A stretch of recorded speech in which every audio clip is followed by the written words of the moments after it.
Hey guys, welcome to another episode of Fridays where I talk about a topic that is personally important to me. I'm going to endeavour to not make this video 30 minutes. Do we think that we can get there? Let's find out.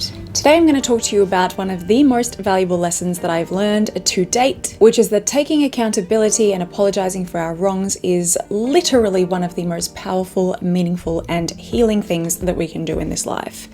Huge claim, but I'm sticking by it. Here are the two key reasons why I believe apologies are important. Number one, giving an apology humbles us. Do not underestimate the importance of humility, my friends. In acknowledging that we have in fact done something wrong, we are sitting with the fact that we are imperfect, which therefore allows us to extend grace to others in their imperfections. Yes, apologizing increases our own ability to forgive, which comes with humility. They are a packaged deal. Number two, my apology to someone can help free that person from the pain, the bitterness, the anger, and the resentment, a lot of the time subconscious, that comes from me having hurt them, whether intentionally or unintentionally. My apology can help validate the very complex emotional response that was triggered by my actions when I hurt them. In apologizing, I'm saying your feelings are valid, you have a fair reason for being hurt, I take responsibility for whatever I did or didn't do that caused those feelings, and I'm sorry for the pain that I caused you. We cannot underestimate the healing power of an apology, my friends. The words "I'm sorry" are two of the most healing words that you can say to someone, and you can fight me on that, I'm sticking by it. They have the power to wipe away pain and cause immense relief. They are hard to say a lot of the time, but I hope that in this video I can encourage you to sit with some of those hard questions, such as, why is it so hard for me to say those words? Is it pride? Is it fear? Fear of the response that I'm gonna get? Fear of being vulnerable? All valid feelings, by the way, but no less unpackable. If you're watching this video and you're already thinking of a time in your life where you could have apologized but didn't do so, and maybe you're feeling a teensy bit of regret, there's a chance that it might not be too late. And let me speak into that a bit. Anecdote time. And I tell this anecdote as a means of driving home my message. Last year, someone who hurt me deeply 10 years ago reached out to me and apologized with great genuineness, humility, and sincerity. Now, I didn't know how much I personally needed that, but on the day that that apology came, it literally felt like a boulder that I didn't know had been there was lifted from my shoulders. And then I felt like my heart doubled in size, not just in love for the person, in the humility and courage that it took to come forward and apologize, but in love for myself as well. It felt like I uncovered a gemstone about the meaning of life. I was so inspired by this person's humility and courage that I was like, my goodness,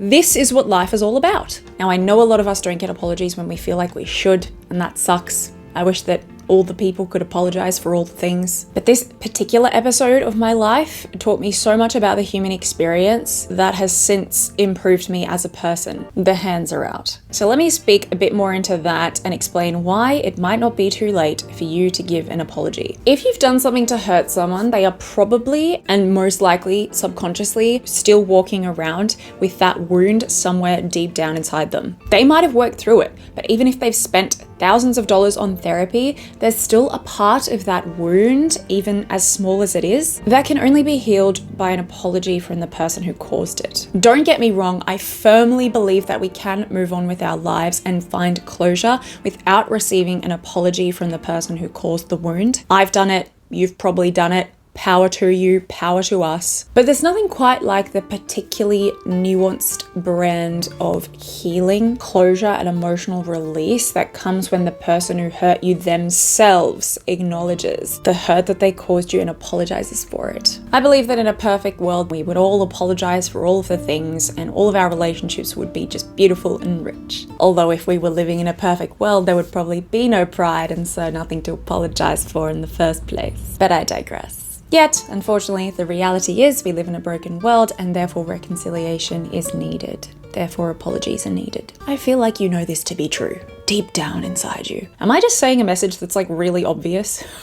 And you guys are all like, duh, Kristen, why'd you need to make a video about this? Another anecdote time. My aforementioned episode with the aforementioned person who apologized to me after 10 years inspired me so much because my heart had been changed so much that I went on this journey of analyzing my past relationships through a different lens and asking myself, who had I hurt and what was I responsible for in terms of hurt that I caused people? And having experienced this joy and love that I felt for this person when they apologized to me after 10 years and how changing that was for my heart, I made the decision to reach out to some of those people from my past who I'd hurt in order to offer an apology. Now, this isn't something you should just do without discernment. There's a lot of pros and cons that can come with this process. And if you're not at a place where you are prepared for whatever response you get from that person, maybe it's not a good idea. The reality is you might not get any response from the person, and I think you need to be prepared for that if you are going to reach out to someone. But that's something for you to discern. I'm by no means telling you to go out and do that, just offering some perspective. So having been inspired by this person who apologized to me, I then reconsidered my past relationships and reached out to the people that I'd hurt, some of them. Thus proving the message from my last 5 days video, vulnerability begets vulnerability. Cheeky plug, you can watch that video up here. So one of these people to whom I reached out was a person that I hadn't spoken to in 4 years. It had been about 4 to 5 years since I caused this person the hurt. In reaching out, all I did was admit fault, apologize, and speak into the beautiful person that I think she is, which indicated that I'd done a lot of processing and reflection on the matter,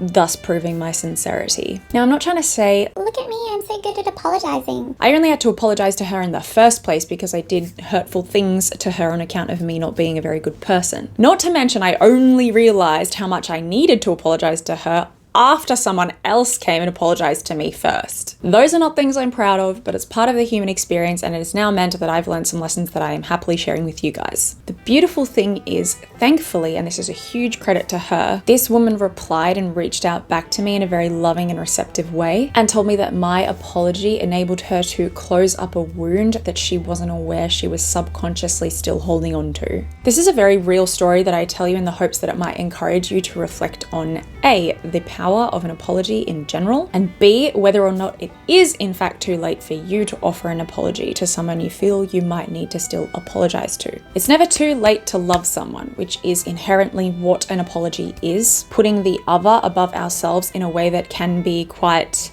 hard or embarrassing for us. That's love, self-sacrificial love, right? And don't underestimate the subconscious impact of a wound unhealed. And no, I am not an ENFJ. And the thing is, after this reconciliation, which was deeply healing and life-giving for both of us, I'm sure, we both just wished each other well and resumed our separate lives. Because the thing is, it was never about rekindling the friendship. It was about more so settling a debt towards her that I felt I owed her, so to speak, as a fellow human being who very much believes in upholding mutual respect and dignity in relationships. So friends, I'm sure you can see through some of these anecdotes and through this 5 days content that apology has changed my life 1,000 times over. Listen to the hand. Apologies provide healing.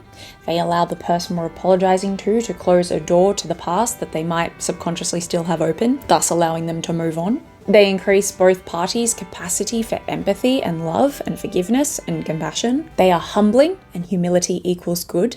And the great news is, once you've done it once, it becomes easier to do it the second time, and so on and so forth. Not because you're becoming desensitized to apologizing, but more so because you are becoming humbled. Provided, of course, that you mean the apologies, of course, and not just saying them to tick a box or sarcastically like, I'm sorry, okay? I'm sorry that I caused you pain. Fine, I'm sorry. Is that better? What do you want from me? Okay, I'm sorry. Fine, I'm sorry. Just stop talking. That kind of apology? Gonna doubt your sincerity on that one, my friends. An apology can move mountains. Yes, we've entered the cheesy metaphor phase of the video. It can heal a broken heart. It can provide someone with that game-changing moment that inspires them to get up and get healing. So I encourage you today, ladies and gentlemen, to sit with this message and ask yourself the hard questions. Is there something deep within my subconscious that I know I need to take accountability for or apologize for? Not mutually exclusive, by the way. You can take accountability for things that didn't overtly hurt someone, like negative thoughts towards them, bad wishes, envy, etc., etc. Ask yourself, who am I not in good relationship with right now and why? And sometimes things feel past the point of fixing, or the person has already shown that they're not receptive to an apology, and that's fine. But even if this person is out of reach, you can still do the work within yourself to take responsibility and grow. I gave a particularly high stakes apology to someone once via message and I never got a response. But it was okay because I knew that it was something that I needed to do for my own healing and for my own sense of self-respect. When you mean it and you're ready for it, sometimes it's just good to say it anyway. Maybe even arguably when you don't mean it and you're not ready for it. Discuss in the comments. So that's my message for the month. I hope that my stories and my perspective were able to help you reconsider your own view on the value of apologies. I've provided some links in the description to additional sources on the topic, including science, #science, on the connection between apology and empathy, as well as tips on how to give an apology. Tell me, did you get something out of this video? Did you relate to the stories? Do you have differing opinions? Would love to hear them. Leave your thoughts in the comments of this video, and until next time, I will see you later, guys. Have a great day and God bless.